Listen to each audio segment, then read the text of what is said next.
today you are at financial risk unless this is fixed.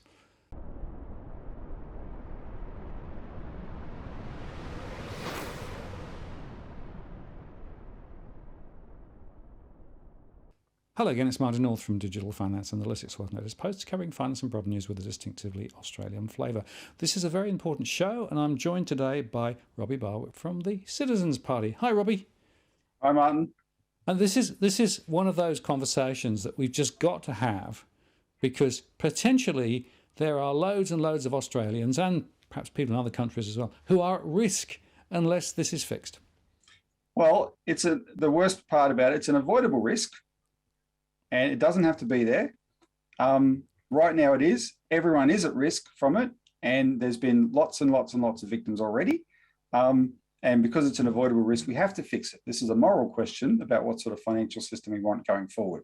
Some risks are always going to be in the system. That's just the risk of life and living, etc. You're not talking about a system without risk. But there's a risk that comes from having structures that don't do what they're supposed to do. And that's unfair, especially on the victims, and it has to be addressed, and that's what we want to talk about. Yeah, and just to be clear, we're talking here not about market risk. No. But we're talking here about structural risk and regulatory capture, and the fact that regulators aren't doing what they should be doing and what everybody thinks from the outside in they would be doing. Now, it's a pretty dramatic story, Martin, and I'm hoping that the viewers, a lot of them actually recognise themselves in some of the names we're going to go through, because we've got a whole list of examples of that people might have been affected by. And if you do, get involved. But Martin, just before we begin, if we can just refer back to our last conversation, because this is very important. The last time you and I talked, it was on the Regional Banking Inquiry or Task Force. It is taking submissions until the 18th of December. And I wanted to just remind viewers of that. We are encouraging everybody who's followed our campaign that you've assisted in, Martin, around a postal bank that intersected the Australia Post issue a little while ago. Our campaign for a postal bank will address the problem. It'll guarantee banking services right across Australia, including in regional Australia, regardless of what the private banks will do. And what we want to do is force the government to acknowledge that this is an option. And the way to do that is to literally flood this inquiry with submissions. And a submission is just an email. Email the inquiry. We'll put the link again below. If you support this idea, email the inquiry before the 18th of December and say, you must address the solution of a postal bank, right? And of course, we've got legislation for that. We've got parliamentarians lined up to introduce it, etc. But I just want to get that plug in, because this is one of those times where numbers are important. The clock is ticking on the submission deadline, the 18th of December. Now, there's a great journalist, Dale Webster, who has gone off from the mainstream media and started her own outlet called The Regional. She wants to focus on regional issues. This is the first issue she's done an in-depth report on. And we'll put the link to her work below. And she's just written an article, what people need to know about regional banking before they make a submission. Right, and so we'll put the link to that below. Please have a look at it and use Dale as a resource. We don't want to spend too much time on that, but this is something that you can make a difference in. If we can get that task force to at least acknowledge that, then we can build on that next year, make it an election campaign issue, etc. Yeah, and just to underscore, Dale's work is absolutely brilliant. And when you read the article, you will realise just how much damage is being done to regional Australia by the removal of banking services, Absolutely. How far it's gone, and what more is planned. So anybody who's thinking of making a submission, and I do underscore what Robbie said, it is worth making a submission because this is such a critical issue. And not just out in the sticks, but actually even closer into some of the regional centres and closer into the major centres too. We are losing critical resources. And so this is a really important message. And again, to underscore, this is an opportunity to have your say and make sure that the politicians understand they can't just, ignore this. This is a very, very important issue, and that evidence in Dale's articles and work is really powerful. So go have a look at it. We'll put the links below, then make a submission.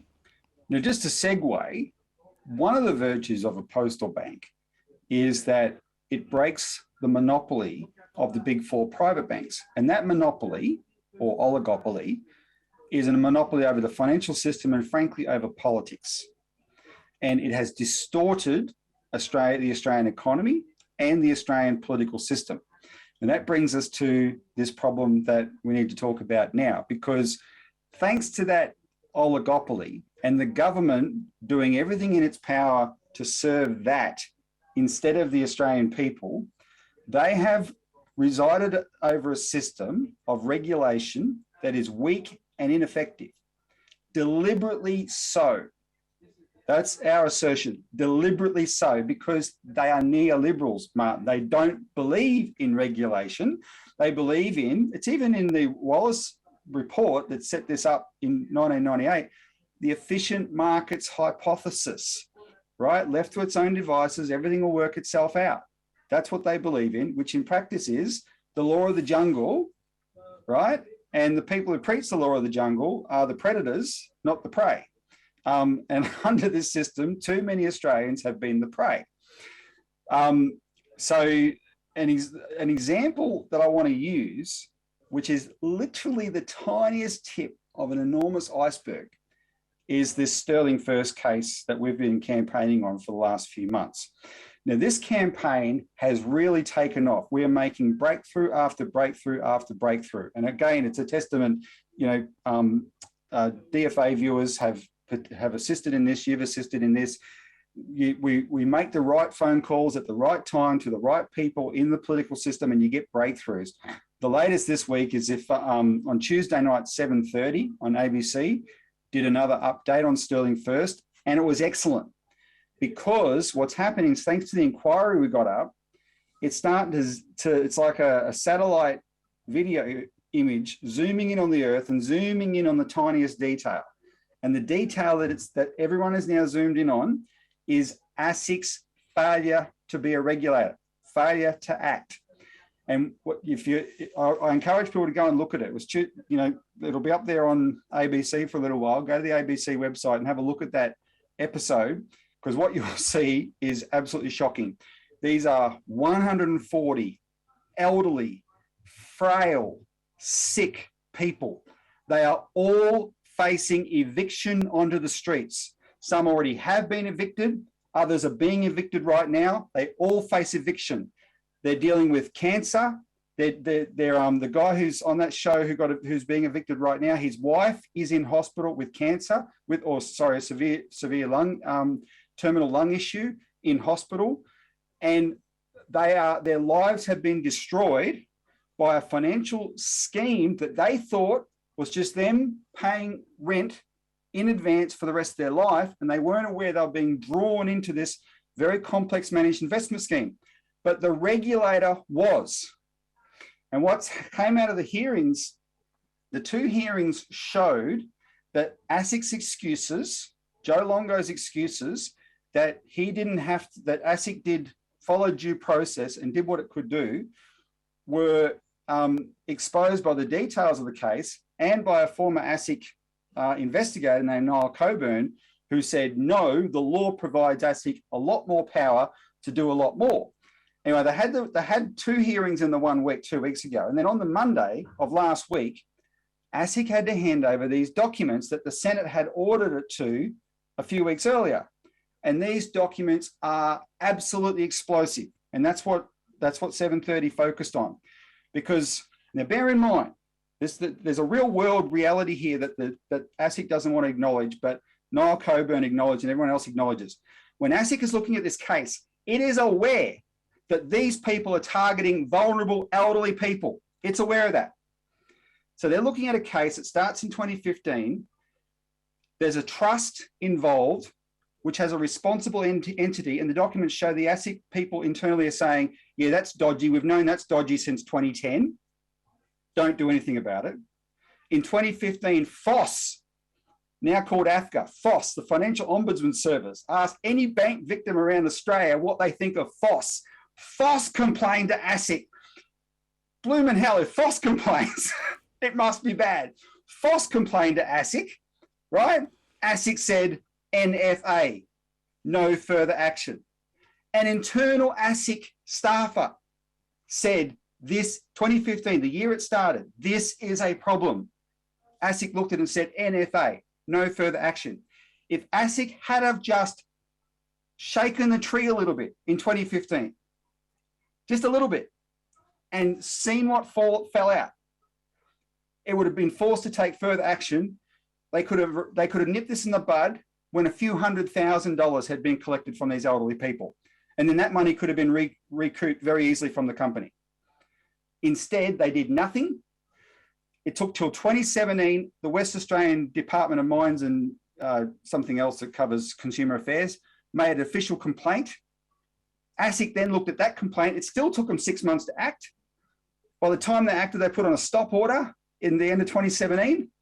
This company just turned around, changed its name to Silverlink, kept trading, doing exactly the same thing, sucked in another $7 million from poor, unsuspecting, vulnerable people before it finally collapsed in March 2019. $18.5 million lost like that.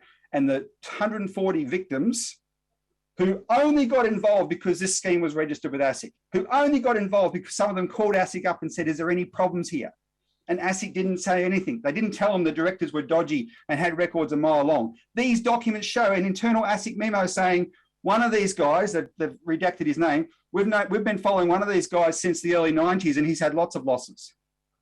ASIC said nothing to these victims, right? This is an absolute failure on behalf of the regulator. And these victims, Martin, are dying. 17 have already died. They're all going to be out in the street. Their lives have been ruined for nothing they did wrong. It was not a get-rich-quick scheme, right? It was a downsizing thing that they were assured was safe. A bunch of them went to their lawyers. The lawyers assured them it was safe, etc. ASIC is culpable. Therefore, ASIC is liable. And these people must be compensated and must be compensated quick, smart. It would be nothing for the treasurer, whose department is responsible for ASIC, to write them a check and get this off the books. We've published an article in our magazine this week about the health of these victims. And there's a heartbreaking story in the article where one of the submissions made to this inquiry was by a daughter of one of the victims because her father has passed away. And after he passed away, she went through his material and found a letter that he wrote to whom it may concern, and he never sent it. And the letter expresses the anguish, the shame at his age that he got done over by this scheme, right? And therefore there's nothing, and his whole life is ruined. He said, I'm only glad I'm a widow and my wife's not here anymore to have to bear the burden of this, etc. And that's what his poor daughter had to read after he died once this scheme collapsed. Anyway, have a look at that because it's a terrible story in its own right. We're campaigning hard for compensation for these people, but Martin, there's a bigger issue. The question of, the end of this 7:30 report noted that the victims are calling for compensation. And then the reporter said that call is likely to face resistance. Why?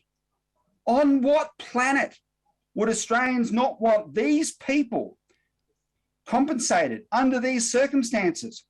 Who would not want this to happen? I'll tell you who. ASIC and the government, because to compensate means to admit liability, and to admit liability and therefore culpability means you would have to overhaul the system, Martin, and they do not want to. And these people running the Treasury, running ASIC to cover their butts, to cover their system, would condemn all these victims to an early grave rather than admit liability. That's what you're dealing with. And the reason we're saying all Australians are at risk is because this is not just 140 people in Western Australia. Since 2008, 200,000 Australians have lost more than $40 billion in managed investment schemes. Now, the details are all different. They all vary, and not all of them are going to be quite as innocent as these victims, etc. That's not the point. But all of these schemes, to one degree or another, were dodgy, and they're all allowed to operate under ASIC's watch, the watch of a regulator who doesn't believe in regulation. And unless that's fixed, Every Australian is at risk. You might not have lost money yet, but one day you are at risk of losing money from assuming you have a system with a proper policing element that does not exist. And when you're done over, you have no recourse. That's what must be addressed. Absolutely, and it's worth reflecting, Robbie, that the Treasurer earlier on was trying to remove more protections from the financial system, right? In other words, let the finance system rip. It's all about bounce back from COVID. We don't want any protections, rules, regulations, anything to get in the way of that. So this is absolutely the neoliberal, force. But the result of that is that people are actually taken to the cleaners. People are moving, into financial relationships and on getting into financial products with one set of assumptions as to how the system works and one set of assumptions about the way the protections are there. The reality is the protections are at best weak and almost always non-existent. And then if something does go wrong, it takes years and years and years for the ASIC cogs to grind exceeding slow, by which time it's way too late anyway. And in fact, some years ago, I'm happy to say this on camera, I actually was caught up because I was actually in a managed investment scheme that went pear-shaped. And when I actually discovered afterwards, ASIC knew about it, but they did nothing about it. So, it can happen to me, it can happen to anyone. Yeah, well, there you go. I mean, there's this thing there's a category of investor in Australia called sophisticated investor. And you're more a sophisticated investor than most people, Martin. It's an interesting story how it came about. Around the year 2000 or just before, Kerry Packer had a meeting with ASIC. And Kerry Packer said to ASIC, I don't need you to protect me. And of course, okay, let's not argue with him. He's the whale, right? So ASIC came up with this category of sophisticated investor who they could say from then on, we don't have any obligation to these people, except they defined it in such a way at a certain level of assets and a certain level of income in the year 2000, and then that wasn't indexed to inflation. And every year, that percentage of Australians who are regarded as sophisticated investors has got bigger and bigger and bigger. And it's on track to get something like 40% soon, right? A ridiculous, really sophisticated investors are actually a tiny margin of most investors. But what that allows is the predators know how to game the system, Martin. Yep. Right? And they will know that, and they will target those people who are in that category but shouldn't be in that category, and then there's even less protection for them. Look, to just explain what you mean by the assumptions, I'll explain it simply to people. We live in a bit of a nanny state, if you hadn't noticed, in Australia. Europeans are allowed to drive faster than us on the roads, right? We're strictly 100, 110, that's it, right? Doesn't matter how good the roads are. We're not allowed to smoke anywhere anymore, and that's probably good, but you go to other countries and the rules are much more lax. Anytime something goes wrong, the government's passed another law to make sure that particular thing can never happen again. It's just a culture. Australia is, and I'm talking from Victoria, is a nanny state. Australians expect everything about life almost to be regulated. That's what we're used to. You go into a supermarket and you know that the foods that are going to be sold to you in that supermarket have had to pass certain standards. You go to the pharmacy, that's the same thing. Australians assume that the financial system will work the same way, and it doesn't. It is a lawless zone. You are on your own.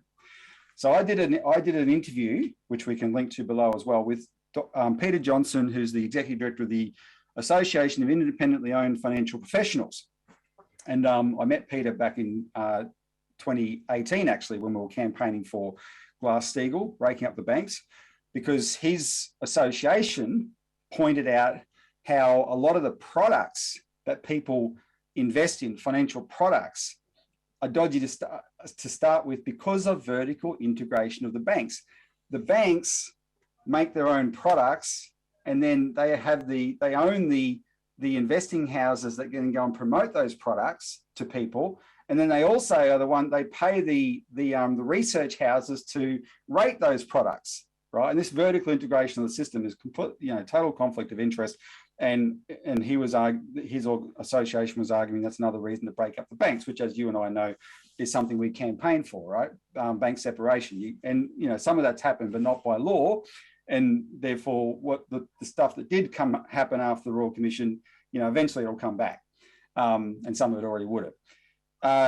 Well, his organisation has put out this list. They have compiled the master list of frozen and failed funds since 2008 that add up to 200,000 investors, more than 200,000 investors, and $40 billion.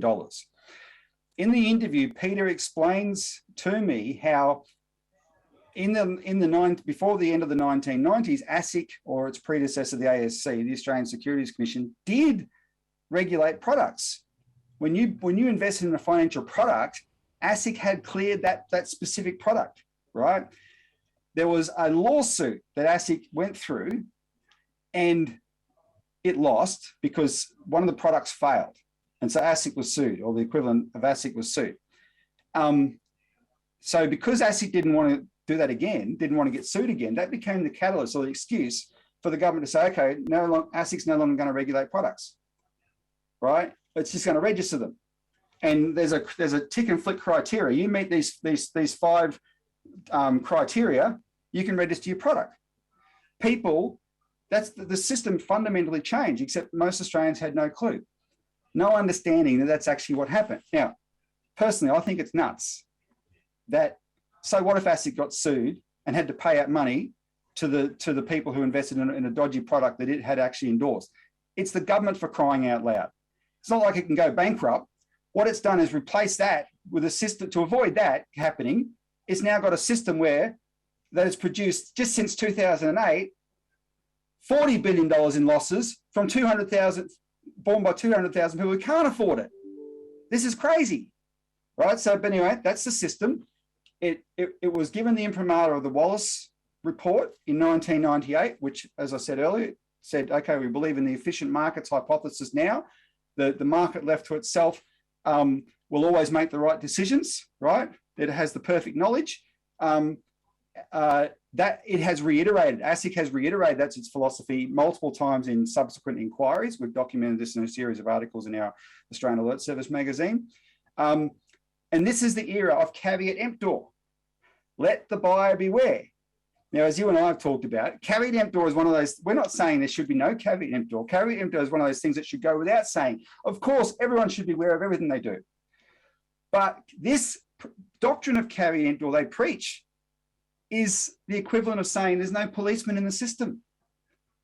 And if this is the craziest possible idea, not to have policemen in the system, especially when the poor victims assume there are policemen in the system, right? And it's that philosophical ideology and ideological change, really the hardest of hardcore neoliberalism that's led to the scale of this problem now. And we have to do something about it.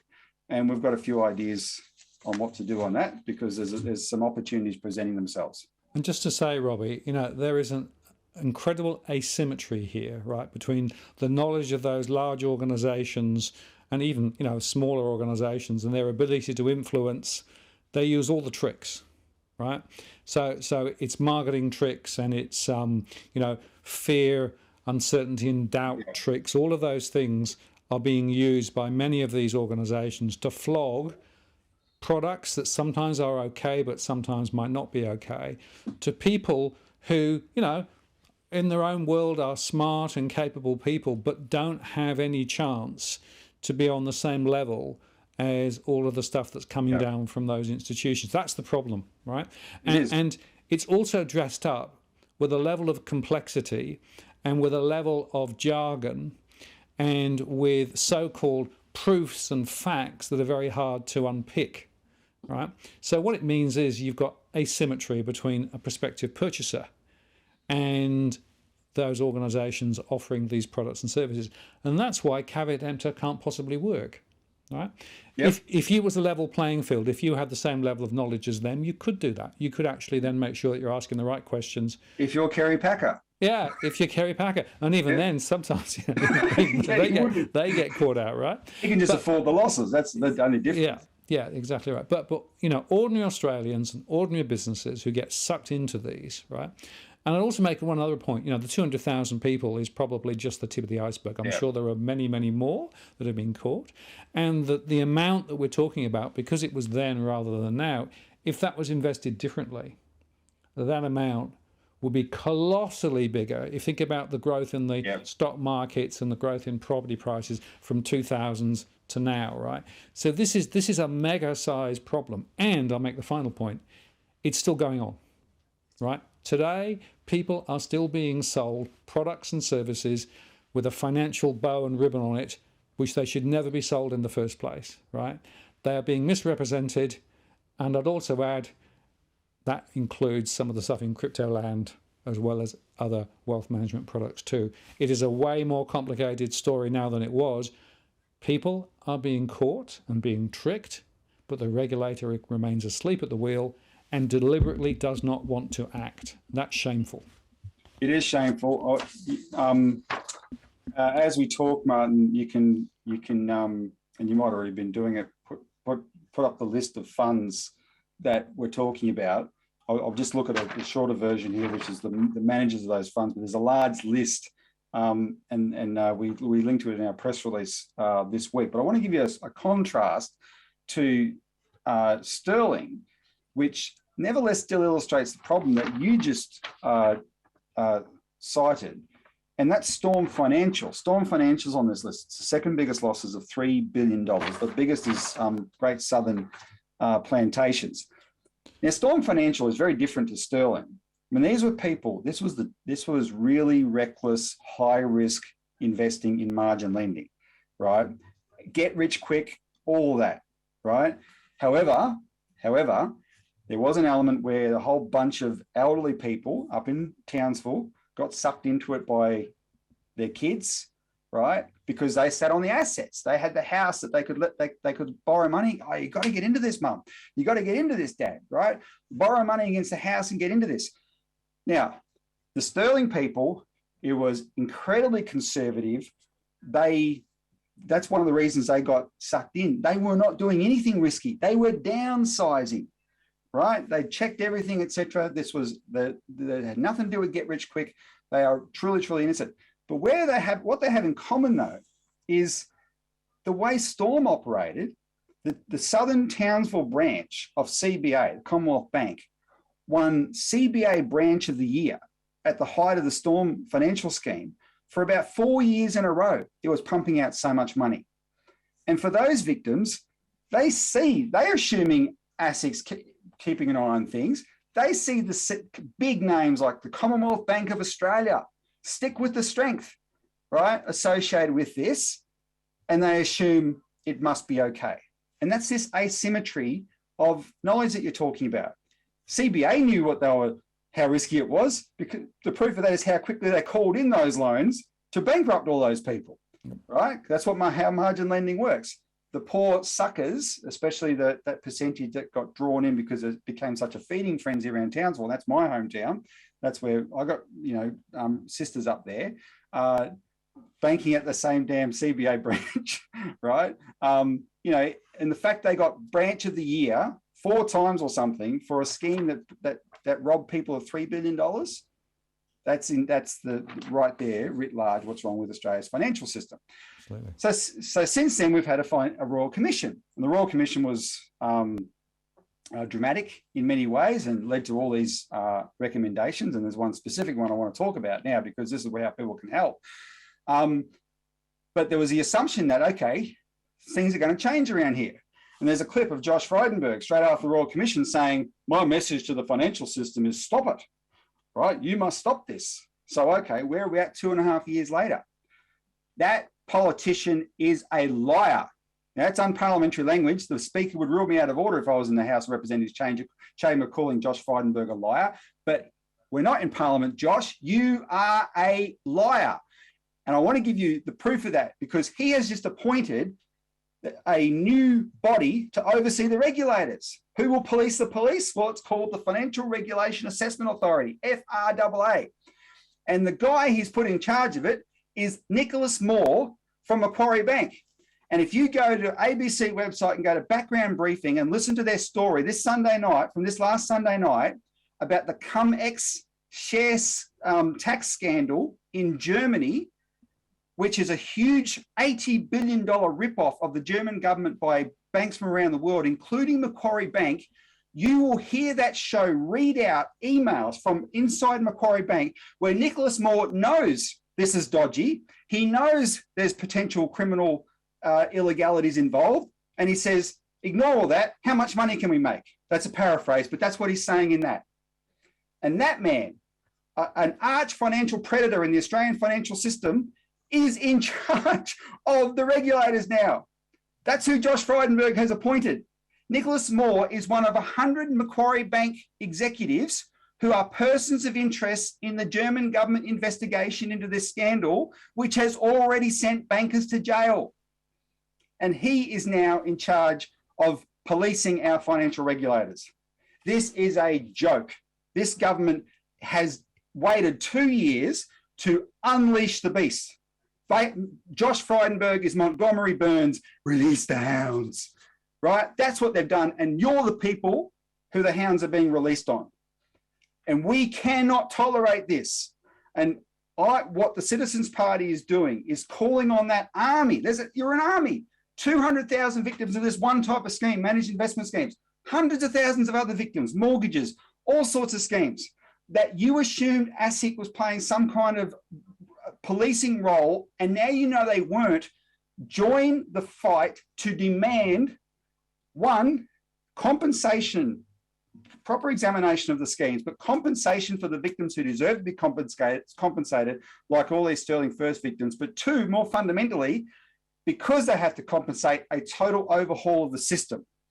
And that brings us to what's an opportunity now. So Parliament has this week referred the legislation for a compensation scheme of last resort to an inquiry. The inquiry, the Senate Economics Legislation Committee inquiry, that will take submissions, Martin, until the 17th of December. I encourage everybody who's watching who recognises himself in these scenarios, we'll put the link below, make a submission. Now, it's not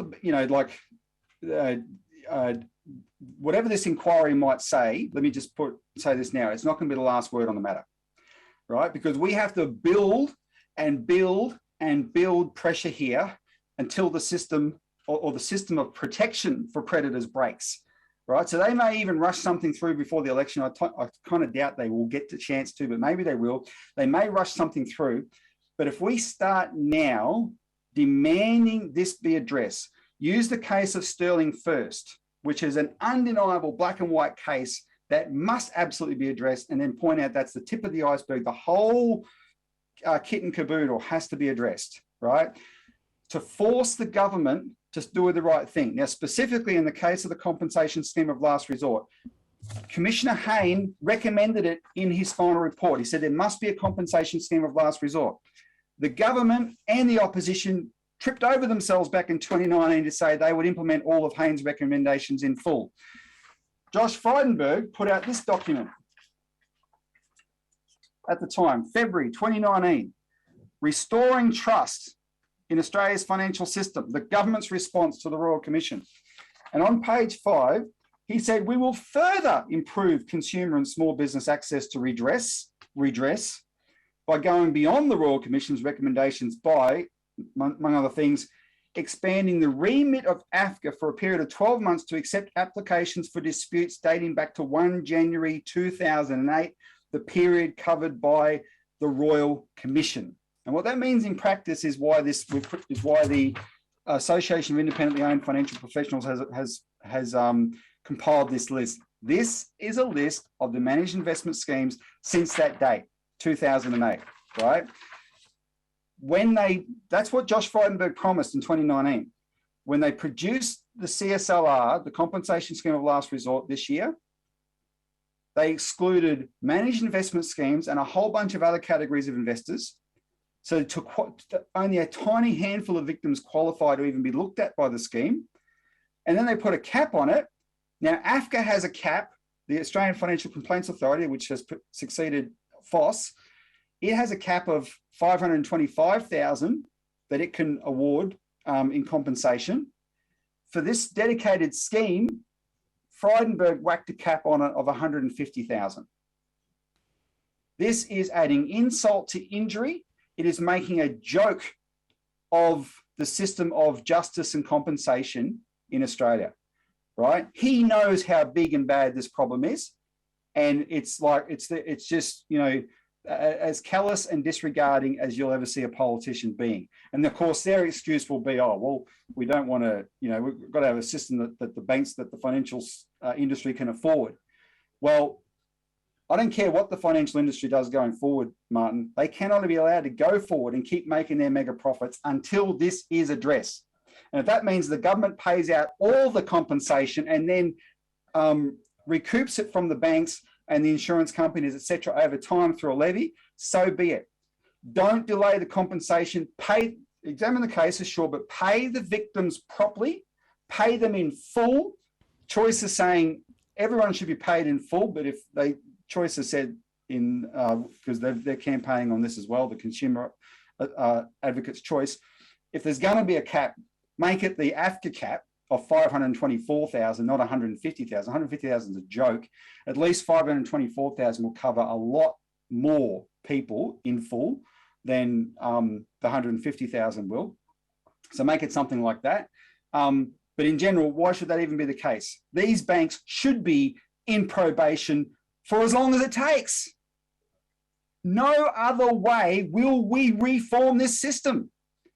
You cannot, if someone tries to sell you this line that we don't need, that oh, we can just, look, Australia can't afford to pay all that much compensation, but we'll reform the system going forward. There's nothing genuine about that. If they do not want to make the banks, this is a country that doesn't send bankers to jail. They've got to pay for something, right? Take it out of their bonuses. If they do not want to make the banks pay, and then they're going to pretend that everything's going to be fine going forward, they are lying. Josh Frydenberg's lying. He's gone back to rigging the system in favour of the predators, and this is what we can do to stop it. So please, get involved with this, especially if you're a victim. Spread the word to all victims. This is going to be a bigger and bigger campaign. Martin, you and I know what we have been able to affect in terms of forcing things to be looked at in Parliament with just a few thousand people involved. Imagine if we can get hundreds of thousands of people involved in this. We can reform this financial. It's not going to be perfect. We're not talking about being perfect. We're just talking about stop defunding the police, right? We need a police force of the financial system, and we want to make sure that they're the proper guys for the job. And this inquiry, you know, influencing that, and then the campaign going forward is a way to do that. Absolutely, Robbie. Well, it's a very important conversation. I would make the point. Compensation is only a very small area, right? It's a very important area, but we've got to get the structural change also wired in for the future. We've got to reset the playing field so that the financial services organisations know they can't just get away with it. At the moment, their culture has not changed since the Royal Commission. In fact, I would say it's probably got more adverse simply because of the fact they're more desperate to make profits in a low-margin environment. And I'm seeing more and more stories of people being messed over by these large organisations. So, you know, it's a really important opportunity to make those submissions. If you've got a story to tell, make sure that that is part of the, you know, the fabric of what you say. Make sure you make the point about, you know, the compensation has to be there and it has to be in line with the losses, not just an artificial cap that as Frydenberg's put in there. And the fact is we're back to the same old, where the largest financial services organisations in the country are protected by the government. They do a merry dance and they hold their hands up in horror and say, oh, isn't it terrible? And then do precisely nothing, right? Well, we've got to make sure that that dance is interrupted, right? There is a whole new dance about fairness and equality and equilibrium in the system, taking away some of the monopolistic powers that the big banks have, getting financial services organisations to focus on building Australia and, you know, businesses and households in Australia for the future rather than just what they're doing at the moment, which is simply a profit engine to make the richer ever richer, right? Yep. Got to play a different game. That's the game we need to play. This is, again, a way of helping to move that forward. So make a submission, 17th of December, not long, but long enough to do it well. And we're going to keep everybody informed as this develops, because this is a very important conversation. But everyone who watches this, please spread the word to anybody you know who's been a financial victim in the last couple of decades in Australia. Share them this video. All the links will be with the video. Tell them to make a submission. It could just be a quick email, right? Flood this thing and then stay abreast of the developments that will provide the updates, because there will be a lot more to do in the new year. And we have an election soon. And what we have to, one of our first objectives has to be to finally get the Labor Party to break with the consensus with the government on this, know this must be addressed, and campaign on it, essentially, right? That's one of our objectives, and this will just keep snowballing. Do not say, you know, have a defeatist attitude, you know, oh, it's the system's rigged against us, you'll never do anything, etc., because that's a self-fulfilling prophecy. We've had an exciting few years with all the things that we've been involved in with this parliament. We defeated the cash ban, we exposed bail-in, we got the inquiry into Australia Post and exposed the government's agenda on that. We've got this inquiry up into Sterling First, and the significance of it is on the tip of the much bigger iceberg. And our motivation is what you said, Martin. I mean, I'm not going to get any money. I'm not a victim of a financial victim, right? There's no profit in it for us. This has to be done because it's a catalyst for the structural reform. The government could not pay out the amount of money it owes, or make the banks pay it out, and then just say, oh, we're not going to change the system. No, they will have to, and the reforms will come. And that's why think of it as a catalyst. And so, yes, if you're motivated to get your compensation that you're finally owed, get involved for that reason for sure, but understand while you're doing it, there's the bigger picture you're helping achieve by doing so. Yeah, and I'll make one other point, Robbie. Frydenberg is probably in the box seat to become the next Prime Minister after Morrison, right? What we want to make sure is that he understands that we understand how he's aligned to the financial system and what he's done and what he hasn't done, right? Yep. And if he is in that position of privilege later, we're going to hold him to account Absolutely. for the things that he said he was going to do post Absolutely. the Royal Commission. Absolutely. And it helps, and it starts with all the viewers here helping by making submissions. Absolutely. And make submissions for the banking inquiry, the regional banking inquiry task force too. Absolutely. Robbie, I appreciate your time today. We'll make sure all the links and things are below. And as I said right at the start, this is a really, really important conversation. The future of Australia depends on it. The future of your financial security depends on it. So yes. Come to the party. Yep. Thanks, Martin. Thanks, Robbie. Bye-bye. Bye-bye.